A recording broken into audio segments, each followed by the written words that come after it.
Madame, Monsieur, bonjour, bienvenue au 13h. Les vacances commencent bien mal pour les Parisiens qui veulent rejoindre leur famille en avion. Près d'un vol intérieur sur 3 n'est toujours pas assuré aujourd'hui au départ d'Orly Ouest sur Air France. Et visiblement ce matin, la communication avait du mal à passer auprès des voyageurs.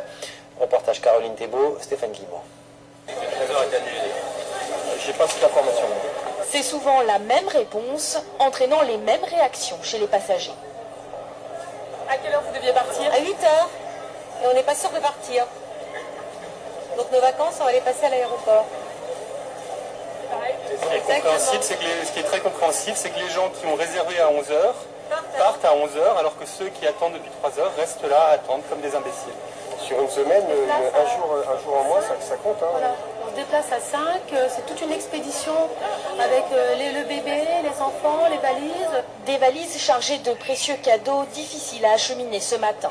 Une dizaine de vols annulés vers Strasbourg, Nice, Bordeaux, des vols retardés. Alors certains cherchent un plan B en vain. Il n'y a plus de voitures de location. Dans tous les stands de location, il n'y en a plus. Donc on est en galère, quoi. Pour la direction d'Air France, il y a pourtant bien plus de vols qu'hier. En gros, c'est 70% des vols assurés pour l'instant, avec du retard.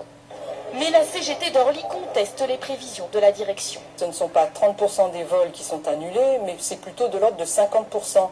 Donc elle entretient l'arrivée des passagers dans l'aéroport pour monter l'opinion publique contre les grévistes. Une grève qui continue. Des perturbations sont encore à prévoir ici cet après-midi.